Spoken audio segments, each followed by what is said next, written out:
Hello guys and welcome back to Car Obsession.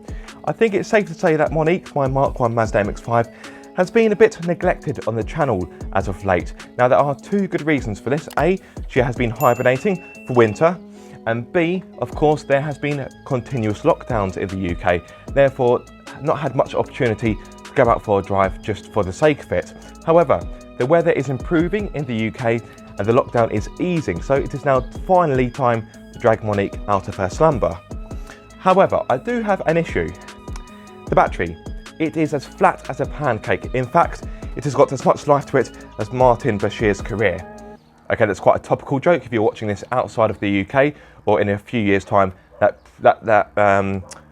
reference probably won't make sense, but Google it, you'll understand what I mean. Anyway, that aside, before I digress, of course, in this video, I am replacing the battery. Now, before I do so, I want to do a shameless plug for my merch. I'm wearing one of my Car Obsession t-shirts now, pop-ups enabled, because of course, Mk1 Mazda MX-5. Now, there are other designs available if you don't like MX-5s or you want something a bit different. So to check out the range, head over to controlandshift.com. The link will be in the video description. Right, plug over. Now time to get onto the main event. Get your words out, Aaron. Now, in case you don't know, for the Mk1 Mazda MX-5 and the Mark II, the Mark 2.5 for that matter, not too sure about the Mark III or the Mark IV, but anyway, for the Mark I, the battery is located in the boot.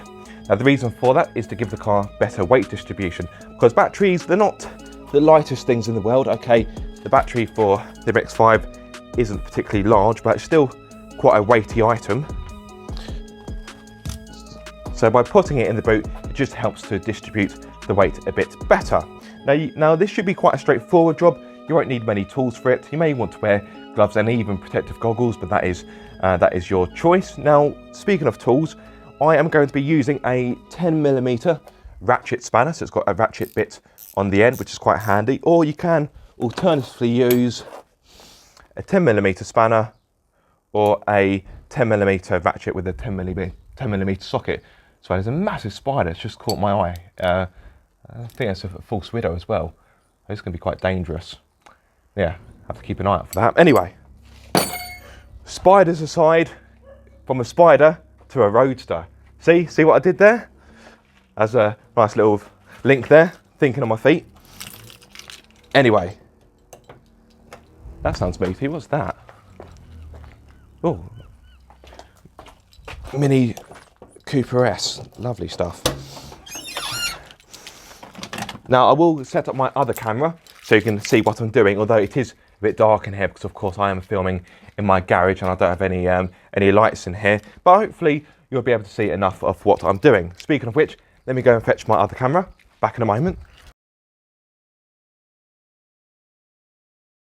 Now, as you can see, there isn't a lot of space to work with. In fact, you may want to remove the spare wheel, which I will do, in fact. Now, just to give you an idea of where the spare wheel is, it's kind of tucked. Let me just zoom out a bit. It's tucked in the right-hand corner. And to remove it is dead easy. You've got this bolt here that you can just undo by hand. It normally takes more turns than this, but it wasn't fully tightened because I actually filmed this video earlier this week, but I had the wrong battery, which I will get onto in a few moments. There we go. That's one bolt removed. Take off the metal plate. And the wheel can simply be removed, which I will need to move my camera for. So that's going to be in the way. Right.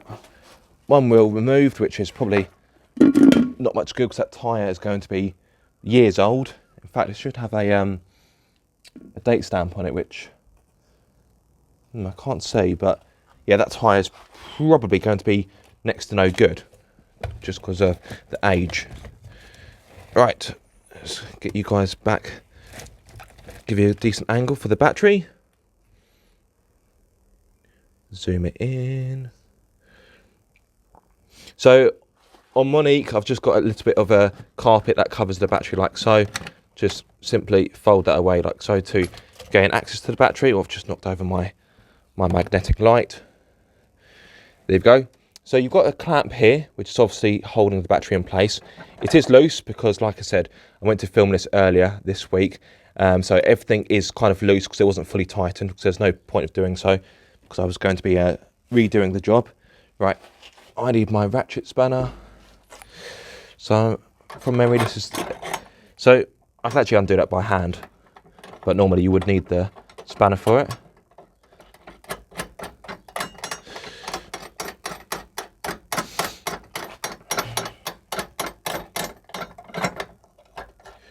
Does require quite a few spins. We'll get there eventually.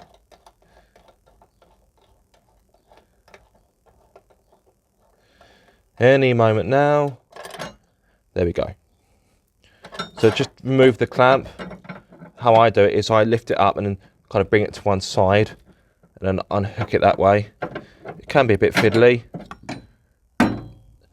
And what you'd want to do now is to actually bring the battery a bit closer to you so you can get better access to the negative terminal. That's what you want. That's what you'll want to remove first. Now again, this has been all loosened off, so I can just literally lift it off. Now normally you wouldn't be able to do that. Well, you shouldn't be able to do it. Let's put it that way. I think I did actually tighten the positive. Yep. So I do need to go at that with a spanner.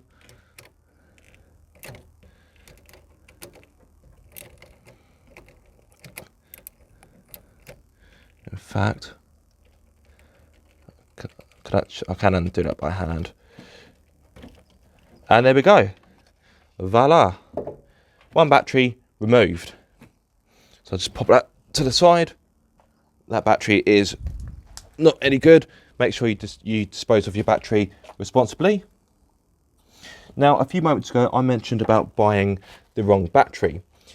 Now, you can actually modify the battery tray to fit to different size batteries, and it's probably worthwhile doing, because you have a better choice of batteries and you may be able to find cheaper ones. Now, that battery was purchased from MX-5 parts and was around, I think it was around 110, 120 pounds.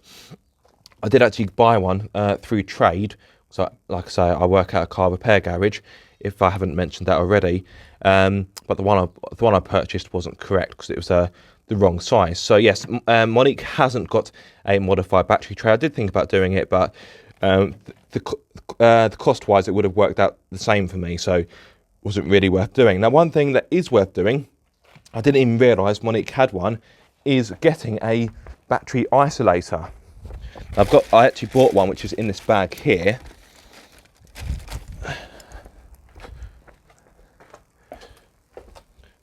So the idea is you put that on the negative terminal, and if you're not going to be using the car for a bit of time, you can simply unscrew that, and it basically cuts the battery off.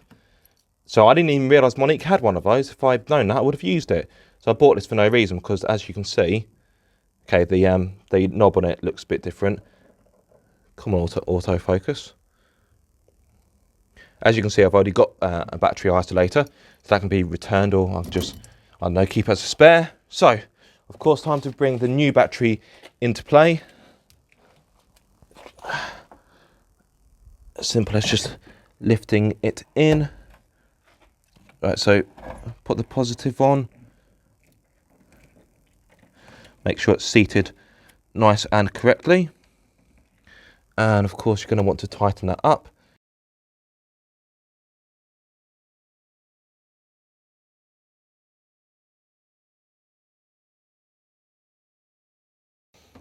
Of course, now time to refit the negative terminal. Again, just make sure it's nicely seated, which it is. I'm happy with that. Right, so that should now all be connected. So just time to slide the battery back into place. Right, get the clamp back on, which can be a tad fiddly. So how am I going to do this? So I'm going to get it sideways like that, slide it in. Yeah, that's the best way of doing it. And then I need to get the clamp back in.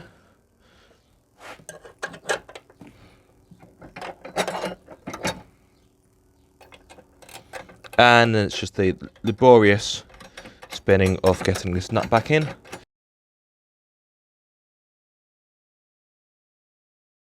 Time to see if she starts.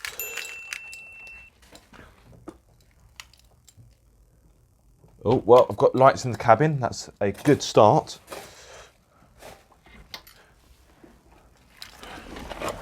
And hopefully this will be an even better start.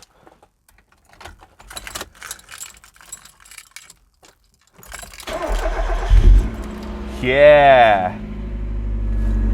She lives. She lives. She lives.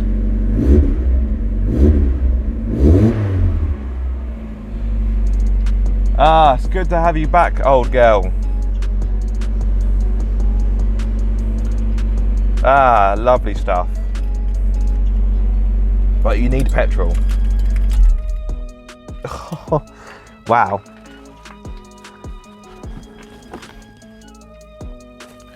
Actually kind of, no word of lie, kind of semi-emotional. It's been quite a long time since Monique was driven. I do hope her brakes haven't seized or anything like that, because last time I did give her a proper drive was probably before springtime. I mean, now approaching summer in the UK. So yeah, so I'm gonna take her out for a little drive, put a bit of petrol in her, and just hopefully the brakes aren't seized, because I actually had a seized brake caliper last year or the year before perhaps on the driver's side front. I don't really want to have that again. Anyway, yeah, quite a simple job, I'm sure you'll agree. So yes, thank you for MX-5 Parts for their service. That's not a plug or an ad. I paid full price for the battery, but MX-5 Parts, I would definitely recommend them if you are looking for, well, MX-5 Parts, the clues in the name. I do hope you have enjoyed this video or found it useful. If so, be sure to like, comment and subscribe. If you are subscribed, don't forget to click the bell icon so you get notified every time I make a video. But until the next time, guys, be sure to keep up the car obsession.